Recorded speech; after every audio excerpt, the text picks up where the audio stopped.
Compareixem un dimarts més per explicar els acords de govern.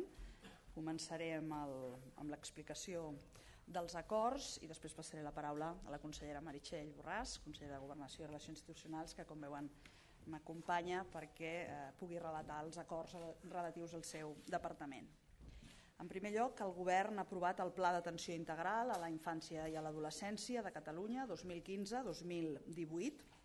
Aquest és un document que desplega pels propers 4 anys els objectius, les mesures i les prioritats que es marquen en el Pacte per la Infància i l'Adolescència, que es va signar tot just ara fa 2 anys, recordaran, impulsat pel govern i subscrit per més de 70 entitats socials, econòmiques, civils, grups parlamentaris, tots ells, les entitats municipalistes i col·legis professionals.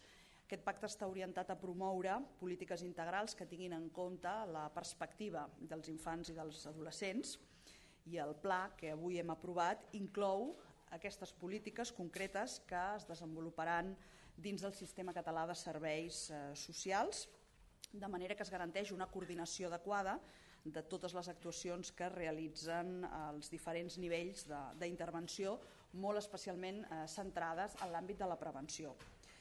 Per aquest any 2015, primer dels que contempla aquest pla d'atenció integral, es proposen 414 actuacions que segueixen tots els eixos amb què està organitzat el Pacte per a la Infància. La participació social de la infància, la igualtat d'oportunitats, i és aquí on ens focalitzem molt, amb la prevenció i l'atenció als infants i adolescents en situació de vulnerabilitat, l'àmbit de la salut, de l'educació i els valors, de la família, dels mitjans de comunicació, i també les polítiques transversals en infància i adolescència. I una de les actuacions concretes té a veure amb el desplegament reglamentari i normatiu de la Llei dels Drets i les Oportunitats de la Infància i l'Adolescència. Precisament, un desplegament d'aquesta llei forma part del segon dels acords avui tractats en el govern, de tal manera que el govern ha aprovat el decret per regular el procediment de recerca dels orígens biològics a les persones adoptades, tutelades i extutelades.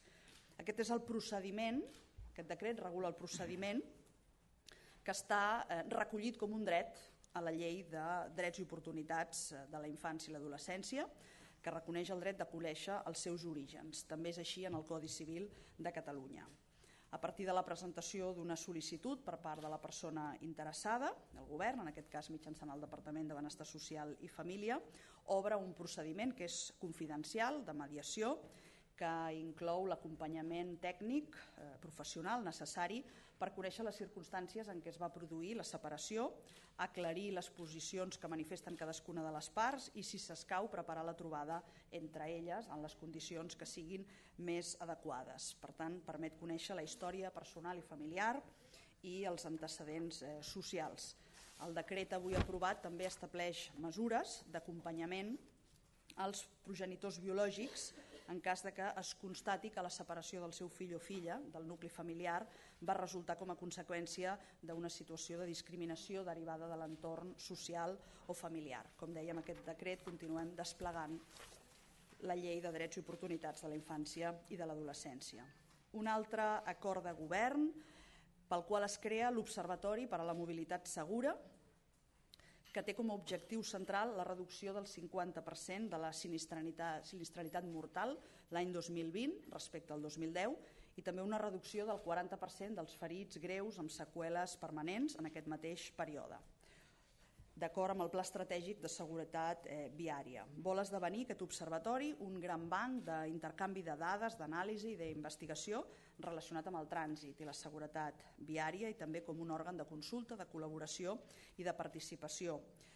A partir de 4 eixos: l'eix interdepartamental, l'eix internacional, l'eix local i l'eix de seguretat viària en l'entorn laboral. S'han definit ja les primeres accions d'aquest observatori en l'àmbit de la recerca, amb les millors pràctiques a nivell d'innovació i l'anàlisi i explotació de les dades que se'n puguin derivar, també el reforç dels plans locals de seguretat per incidir en la sinistralitat urbana i tenir en compte el paper creixent dels polígons industrials a la mobilitat i també l'impuls a les empreses dels plans de seguretat viària en l'entorn laboral per reduir l'accidentalitat tant en els trajectes d'anada com de tornada de la feina. Amb aquest instrument, Catalunya vol continuar situant-se entre els països europeus capdavanters en nombre inferior de víctimes per milió d'habitants.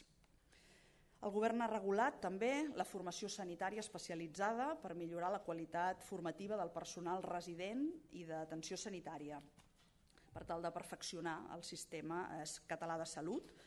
Es vol dotar els professionals residents de coneixements tècnics i d'habilitats pròpies de cada especialitat, amb una formació tant teòrica com pràctica, impulsant un pla de qualitat específic a tots els centres i proporcionant eines als residents perquè puguin seguir la qualitat de la formació que reben i comprovar també el seu grau de satisfacció. En aquests moments hi ha prop de 4.500 residents que s'estan formant en unitats i centres de la xarxa sanitària. Com deia, la voluntat d'aquesta formació especialitzada no és altra que perfeccionar aquest sistema català de salut i també l'atenció sanitària als ciutadans i ciutadanes. Un altre acord de govern consisteix en l'aprovació de la signatura d'un acord amb la Fiscalia i la Fundació La Caixa per a la lluita contra els delictes d'odi i de discriminació. Aquest acord, conjuntament amb el Departament de Justícia i concretament amb el Centre d'Estudis Jurídics i Formació Especialitzada, vol fomentar activitats de formació, investigació i intercanvi d'informació entre jutges, fiscals i advocats per tal de millorar el coneixement sobre els delictes d'odi i discriminació, poder-los abordar millor i protegir les víctimes d'aquests delictes, convençuts de que estem parlant d'uns fets que constitueixen l'expressió més clara de la intolerància i del rebuig a les persones per tal de ser diferents. I el Tribunal Europeu dels Drets Humans, en nombroses sentències, exigeix als estats membres que investiguin, que millorin des del punt de vista de la identificació i també de la resposta, per tant, del càstig en aquesta mena de delictes. El Govern ha nomenat a la senyora Cristina Iniesta com a directora general en l'àmbit de la sanitat pública, la senyora Iniesta Blasco, directora general d'Ordenació i Regulació Sanitària del Departament de Salut. Aquesta és la denominació correcta. I com altres acords de govern, i molt ràpidament, destacaria la destinació d'una aportació per a l'organització de la 35a edició de la Fira de Tàrrega, com saben, el mercat de teatre més important del sud d'Europa, i també la creació d'un comitè de coordinació de la Generalitat en el territori per optimitzar i racionalitzar el funcionament de les seus corporatives de Girona, de Tortosa i de Manresa. Creiem que cal disposar d'una instància que pugui coordinar i garantir l'adequada evolució d'un projecte d'aquestes característiques que volen, com deia, millorar des d'un punt de vista de seus corporatives en el territori la presència i els serveis que pot oferir la Generalitat al conjunt de ciutadans i ciutadanes. Fins aquí el gruix dels acords de govern i ara té la paraula la consellera Borràs. Gràcies. Sí, si en cas passaré a explicar l'oferta d'ocupació pública que el Govern tira endavant. El Govern ha aprovat una oferta d'ocupació pública de 1.230 places, concretament. És la primera vegada, com vostès saben, en 4 anys que el Govern ofereix places públiques. Aquest és un nou pas i important d'un procés engegat fa un any, podem dir, per part del Govern per tal de racionalitzar l'administració, les mesures de contenció derivades en el seu moment del context econòmic advers. Es prioritza la prestació directa a l'hora de crear les places de serveis al ciutadà. Per això es destinen places a cossos necessaris i prioritaris pel Govern, com són, per una banda, la salut, l'ensenyament, l'assistència social o els bombers. És a dir, són serveis públics essencials i les places han de servir per garantir la integritat de les prestacions d'aquests serveis.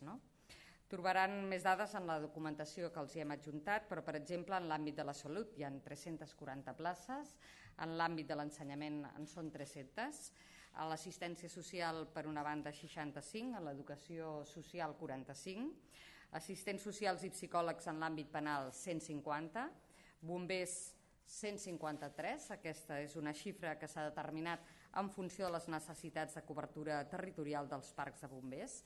Es posa l'accent en aquest àmbit i es reserva per una propera, si en cas ocasió, l'oferta pública en l'àmbit dels Mossos d'Esquadra. Hi ha una clara aposta pel govern, com veuen, per reforçar el que són els pilars del benestar i no només això, sinó que també en la lluita contra el frau fiscal, i es reforça en aquest sentit l'agència tributària amb 60 places entre inspectors i gestors. Aquestes places, de fet, no són noves. Es tracta de places ja existents, la majoria d'elles cobertes per interins, i amb aquest concurs les places es trauran a convocatòria i podrà accedir tothom.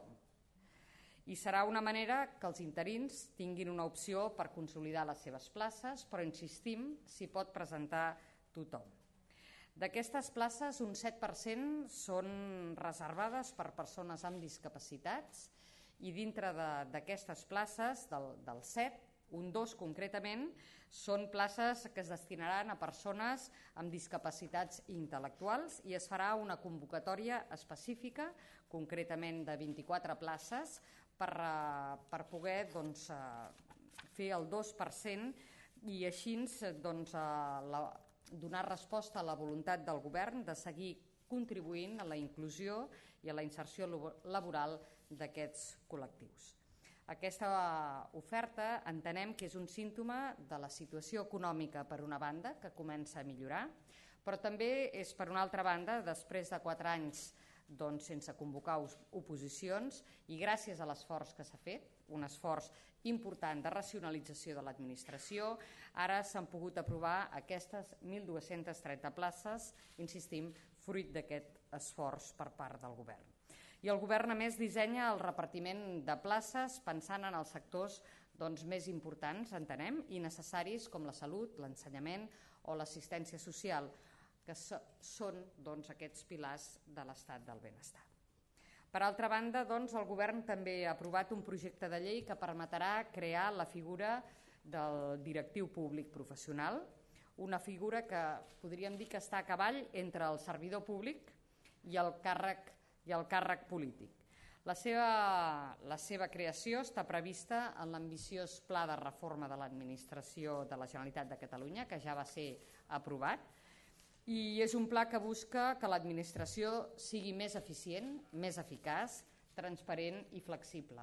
I entenem que donant resposta en el que el propi pla deia i en el seu eix quart, insistim, fem un pas més en aquesta matèria.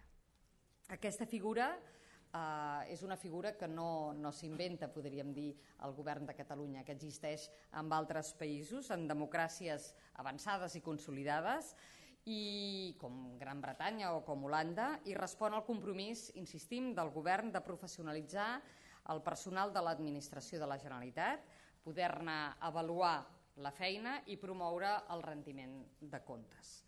Això comporta que per accedir-hi es precisaran requisits. Aquests professionals, per ocupar els càrrecs, hauran d'acreditar coneixements, competències, aptituds i actituds pel lloc en concret en què es posi sobre la taula, podríem dir. La selecció per escollir aquests directius públics professionals, hi haurà una convocatòria pública de places i un procés de selecció obert, transparent i públic, on podrà accedir-hi tothom, vingui ja del sector públic o privat. Es crearà una comissió d'avaluació que valorarà les diferents candidatures i s'escollirà entre elles la més adequada. Hi haurà també, per altra banda, el que és una avaluació dels propis professionals que hauran de subscriure un acord de gestió on es fixaran els objectius concrets i individuals, els recursos econòmics assignats i també hi haurà els indicadors que serviran per avaluar el seu grau de compliment.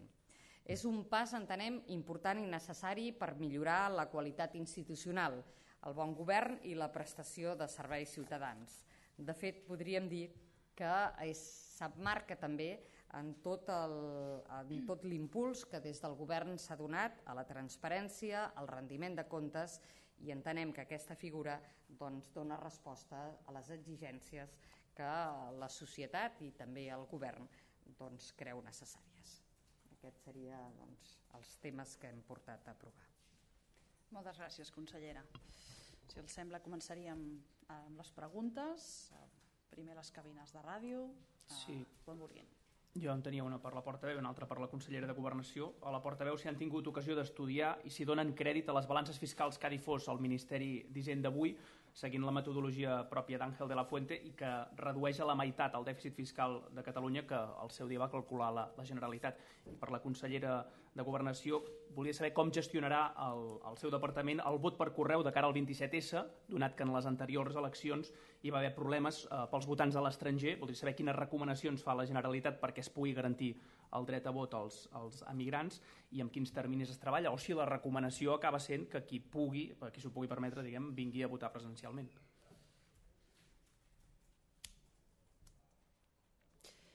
Sí, començo jo? Sí, i tant. Bé, en relació a la pregunta que ens plantejava sobre els comptes territorialitzats i les balances fiscals, hem conegut aquesta informació, però és evident que no podem contrastar amb tanta rapidesa l'anàlisi que s'ha formulat per part de l'Estat, una petició de dades que precisament formulàvem ahir mitjançant el conseller d'Economia, que demanava conèixer aquestes dades, però no estem a temps encara de poder-les valorar, però sí alguns comentaris primers que no implica, per exemple, no diu res de l'impacte de la política fiscal de l'Estat, ni tampoc respecte al model de finançament dels diferents territoris i molt menys sobre les finances dels governs de les diferents comunitats autònomes. En definitiva, és un mètode, el mètode que ha utilitzat en aquest cas el Ministeri, l'Estat, que imputa els interessos de l'Estat d'acord amb la població, d'acord amb el criteri poblacional, i si no canvia res, el retorn del deute es fa en funció de les aportacions de cada territori. Per tant, els que paguen més impostos també retornen més deute des d'aquest punt de vista. El que farem, per descomptat, és analitzar aquestes dades, també contrastar-les amb les dades que hi va explicar i va donar a conèixer el nostre conseller d'Economia, precisament analitzant quina és la posició de Catalunya des d'un punt de vista d'aportació i quina és la seva posició, en canvi, des d'un punt de vista de recepció d'ingressos per part de l'Estat, tenint en compte la situació, tenint en compte els criteris sobre el cost de la vida, que evidentment a Catalunya són més alts que en altres territoris de l'Estat. Respecte al vot exterior, com un parell de coses, no? En primer lloc, saben que no som estrictament els competents en aquesta matèria, sí que hi hem d'ajudar i volem fer-ho des del primer dia, volem ajudar i facilitar que tothom pugui votar des de l'exterior, lògicament. Dir-los que a través de la pàgina web, de fet nosaltres ja hem reclamat a tots els ciutadans que són fora del país, doncs s'inscriguin en el cens que han de ser-hi per poder votar des de l'exterior. Aquest és un tema que ja fa un temps que vàrem penjar a la pàgina web. A partir d'aquí també dir-los que a través de la Secretaria d'Exteriors, però també en contacte amb els casals catalans, nosaltres farem i hem fet arribar ja informacions, però lògicament informacions concretes de dates, etc. Això només ho podrem fer quan estiguin convocades les eleccions, és a dir, hem pogut donar a conèixer les informacions genèriques de la rellevància que la gent s'inscrigui en aquest cens, però a partir d'aquí podrem posar, podríem dir, la maquinària més en marxa quan les eleccions estiguin convocades. Perdó, volia fer dues preguntes, una per la consellera Munté i l'altra per la consellera Borràs. A la consellera Borràs, aquesta oferta de 1.250 places, si no ho tinc mal entès, la setmana passada en una reunió de la mesa de la funció pública li van rebutjar els sindicats perquè ho consideraven insuficient. I a la vicepresidenta i portaveu li volia demanar avui al Tribunal Superior de Justícia de Catalunya ha rebutjat les autoinculpacions de gairebé uns 6.000 ciutadans que van participar al 9N perquè consideren que no constitueix delicte. Voldria que m'ho valorés, sisplau. Sí, ens consta el que menciona. El que passa és que, veurà, nosaltres tenim unes lleis en les quals basar-nos a l'hora de fer l'oferta pública, no?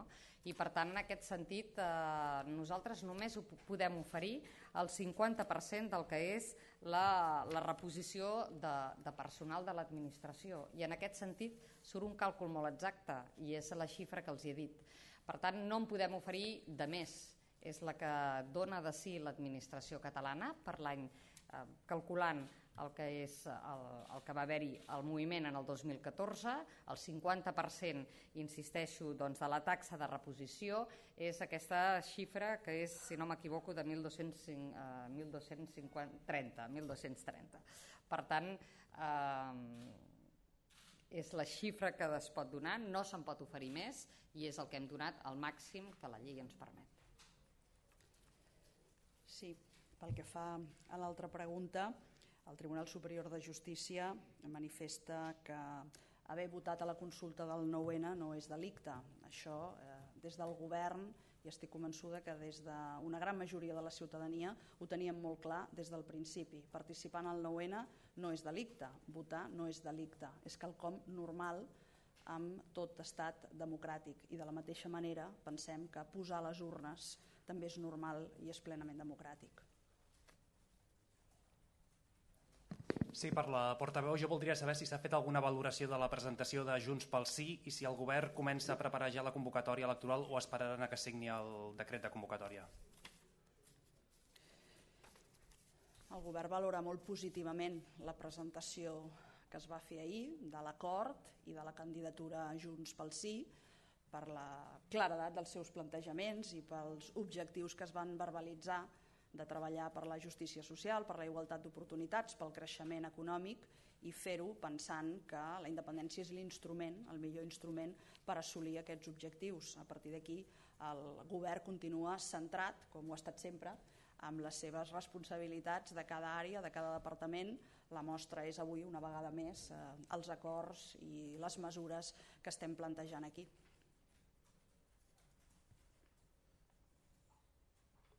Sí, aquí a les cabines de ràdio encara, per la portaveu. Deia abans vostè que vostè pensa que posar les urnes tampoc és cap delicte. Pensa que pot incórrer en algun tipus de delicte o que l'Estat intenti imputar algun delicte al futur govern català si el procés sobiranista continua endavant malgrat els obstacles que pugui imposar el govern central, és a dir, sentències del Tribunal Superior de Justícia o alguna suspensió de l'autonomia? Bé, obstacles les hem trobat des del primer moment i fa un moment n'estàvem parlant, no? Del 9N. Amenaces també, malauradament. Han arribat, continuen arribant i segurament continuaran arribant, però des del govern mantenim la ferma convicció de que estem actuant com pertoca, que hi haurà unes eleccions que seran plebiscitàries perquè ha estat i serà l'única manera en què l'Estat permetrà que ens posicionem sobre el futur col·lectiu d'aquest país. Ho hem intentat tot i no ha estat possible, al llarg d'aquesta legislatura, fer-ho de qualsevol altra manera. Continuem pensant que tots els aspectes que s'estan tirant endavant des dels treballs a les estructures d'estat, etc., estan plenament fonamentats i són plenament legals.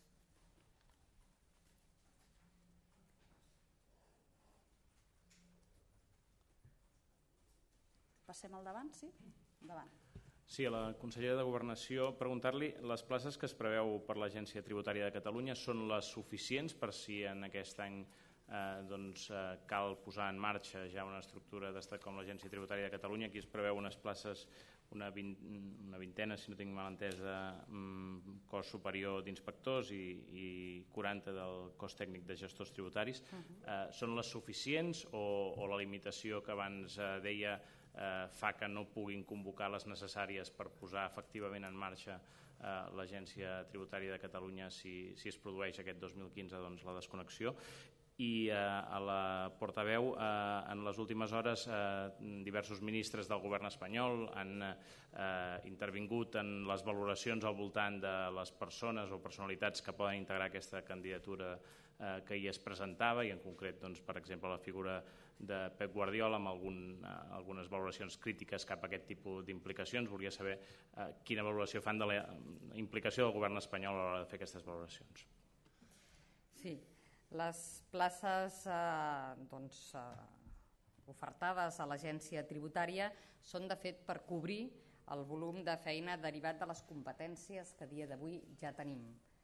I per tant les necessitats, insistim en que a dia d'avui o a dia d'ahir el govern té per poder donar resposta a les competències que aquest govern té. Sí, pel que fa... Res més. Perdó. No. Pel que fa a les diferents declaracions que membres del govern de l'Estat han manifestat en relació a la llista unitària o a components de la llista unitària, el govern el que valora molt positivament també és el compromís de qualsevol ciutadà amb el seu país, un compromís polític, un compromís de participar en un moment tan històric pel nostre país com ho és aquest. Es digui com es digui, aquest ciutadà o aquesta persona que fa un pas endavant, crec que no només és respectable, sinó que és molt positiu. A partir d'aquí no entraré en valorar altres consideracions que s'han fet sobre les persones que integren la llista, perquè crec que algunes d'elles estan mancades del més elemental respecte.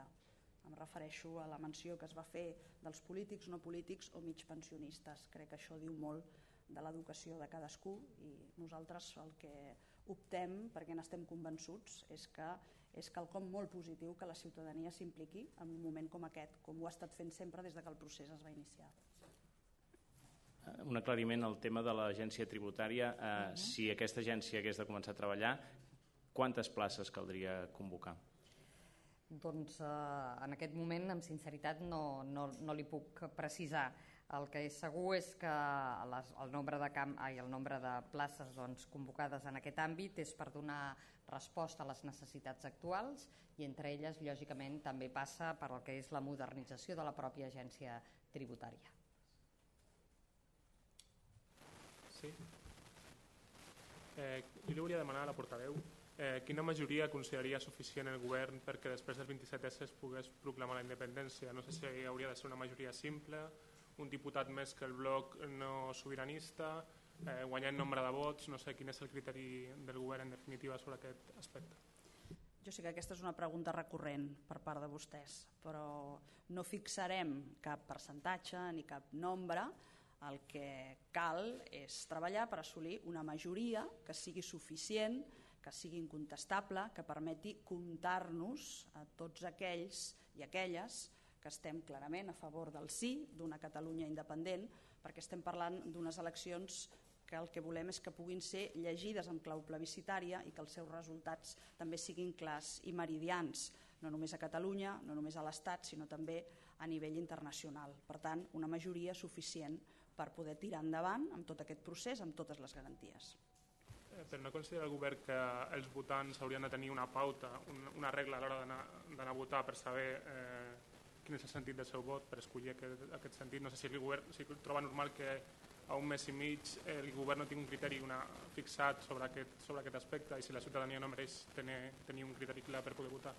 No es tracta de tenir o no tenir fixat un criteri clar. Jo crec que el criteri és clar en el sentit de que abordem aquestes eleccions com unes eleccions plebiscitàries per decidir el futur polític col·lectiu del nostre país i que la voluntat és que es pugui obtenir un resultat el més clar possible, i això entenc que és voluntat també de qualsevol altra formació política que concorre a les eleccions. No hi ha una manca de criteri, insisteixo, sinó un plantejament que és molt clar, que l'hem reiterat en moltes ocasions respecte al caràcter d'aquestes eleccions del 27 de setembre. Sí, per la portaveu. Aquestes amenaces que diu que han arribat a través dels mitjans de comunicació o per via directa? No, jo estic parlant, a més en relació al context d'una altra pregunta que vostès mateixos m'han formulat sobre els obstacles o sobre les amenaces que ja fa molt de temps, això tampoc és nou, des del govern de l'Estat, des de determinats sectors s'han posat sobre la taula quan s'ha fet un plantejament des de Catalunya tan nítid, tan cívic, tan democràtic com és el dret a decidir, la necessitat de fer una consulta i de poder decidir lliurement el futur d'aquest país. Són amenaces, són plantejaments que s'han manifestat en diferents ocasions i vull posar sobre la taula que ja existeix. De fet, allò que va començar com una amenaça és en aquests moments una querella sobre les espatlles del president de la Generalitat, de la consellera Rigau i de l'exvicepresidenta Ortega. Avui s'ha presentat la Diada, els actes de la Diada. No sé si és massa aviat per saber si el govern i el president s'hi apuntaran. Es refereix al plantejament que es fa des de la societat civil respecte a aquesta qüestió. No l'hem pogut encara abordar. Cada any el govern ha tingut presència amb tota normalitat en els esdeveniments, a les manifestacions, a la Via Catalana, a tots els actes que s'han organitzat de manera unitària i transversal en el conjunt del país, a la ciutat de Barcelona o en el conjunt del país. Entenc que enguany també hi haurà una presència normal dels membres del govern, però no hem abordat encara aquesta qüestió diguem-ne de manera interna.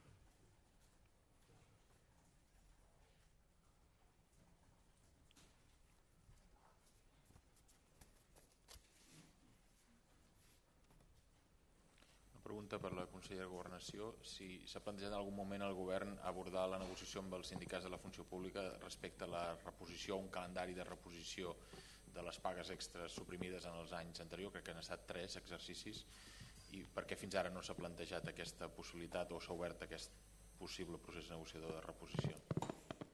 Bé, això si no m'erro es va plantejar per part dels sindicats en la darrera reunió que es va dur a terme, i aquest és un tema que el govern ha fet un gran esforç precisament perquè es pogués retornar la paga aquest 2015. I aquest és un tema que jo crec que no hem d'oblidar i que hem de tenir present, que el gran esforç ha estat precisament posar el retorn de les pagues, i no només de la paga sinó d'altres condicions laborals en el conjunt dels treballadors públics. Dit això, aquest és un plantejament que hi ha sobre la taula, però evidentment no el tenim abordat ni per avui ni per demà.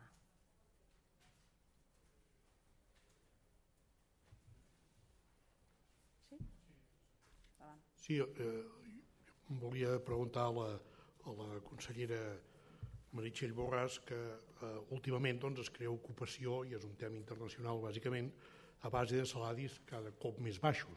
Aquesta és la tècnica i la teòrica que s'està produint a nivell no de l'estat espanyol i també de Catalunya, i és un fet internacional. Jo li vull preguntar si aquestes noves places patiran aquesta tendència que hi ha d'ocupació a base de salaris cada vegada més baixos, o bé la Generalitat té la intenció de mantenir els sous en aquests nous funcionaris sense que hi hagi la tendència que s'està veient arreu d'Europa de baixar salaris. I també aprofito per preguntar-li si els funcionaris de la Generalitat poden comptar en cobrar la paga extraordinària que es va anunciar fa uns dies. Gràcies. Bé, un parell de comentaris. Demana si els salaris, si aquesta línia de disminució de salaris això ho establirà el govern.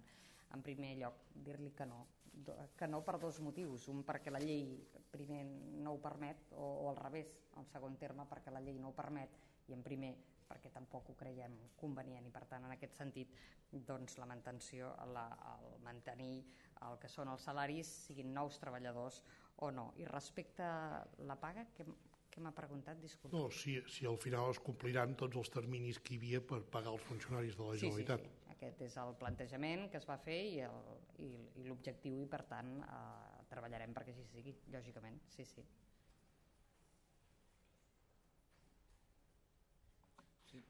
Aquí? Sí. Jo tornant a la llista unitària presentada ahir, la setmana passada des del govern es feia èmfasi en la necessitat que el president Mas fos present en aquesta llista, portant una estabilitat diguéssim, de cara al votant. No sé si des del govern també s'ha fet l'anàlisi que per aportar més estabilitat hi ha de ser-hi també la vicepresidenta en aquesta llista o no, o si algun altre dels membres del govern. Merci. No, des del govern el que sempre hem mantingut és la necessitat de que la llista comptés amb els principals actius. Sempre hem parlat dels principals actius socials o civils i polítics, i la presència del president de la Generalitat ha estat en termes de rigor i de solvència i de representativitat. A partir d'aquí, els membres del govern no som ningú per decidir sobre la nostra presència o no en aquesta llista o en qualsevol altre àmbit. Estem a plena disposició del president des del minut 1 en què es compta amb nosaltres per fer allò que sigui convenient en cada moment, i és el president qui té l'última paraula.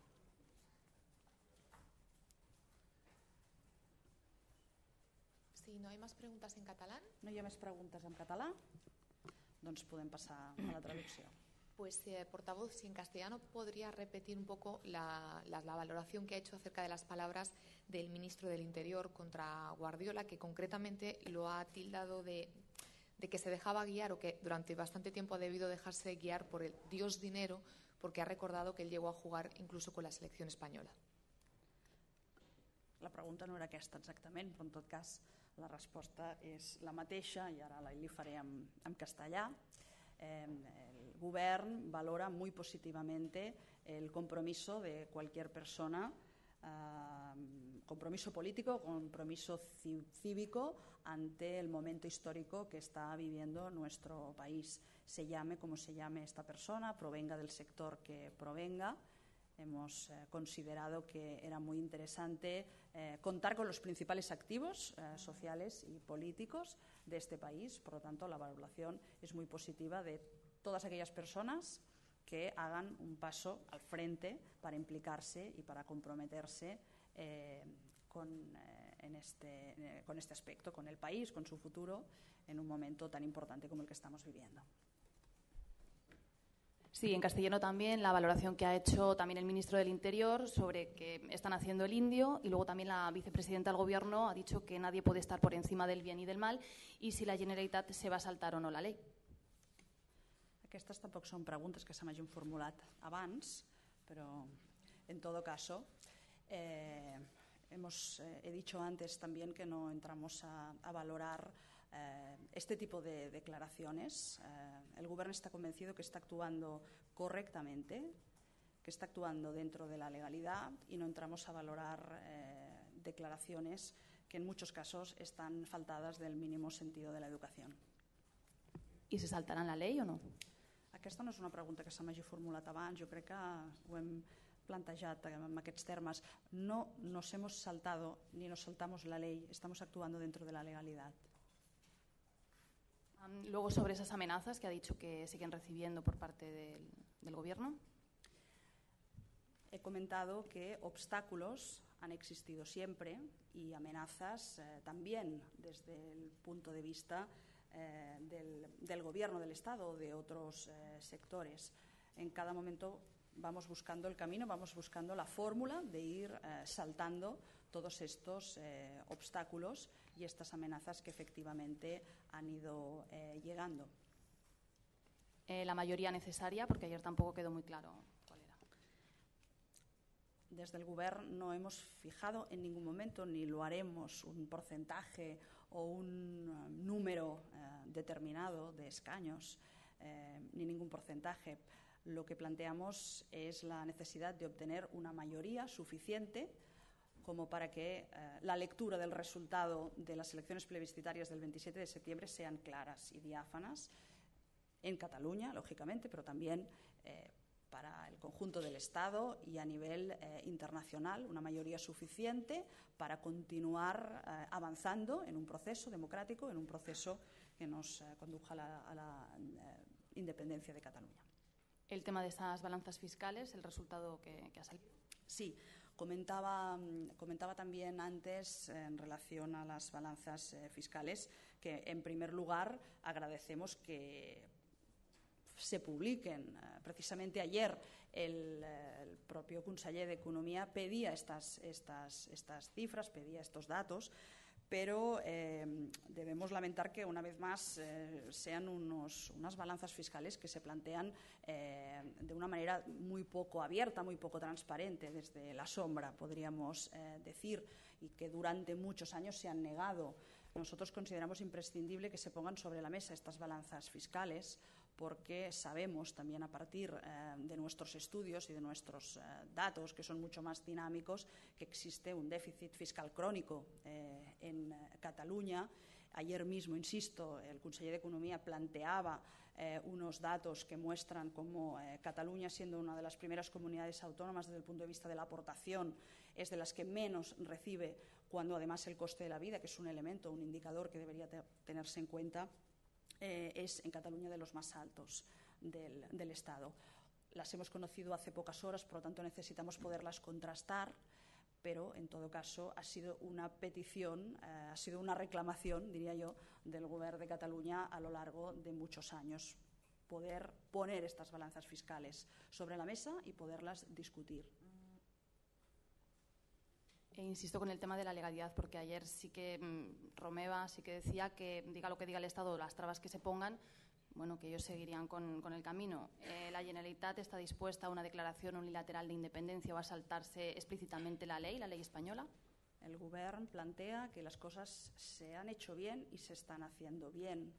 Y el Govern lo que plantea es la necesidad de ir a unas elecciones plebiscitarias donde nos podamos contar y a partir de las cuales se pueda trabajar y se pueda construir en diferentes ámbitos sin que eso en ningún caso signifique actuar fuera del marco legal democrático, que es el que hemos reivindicado siempre.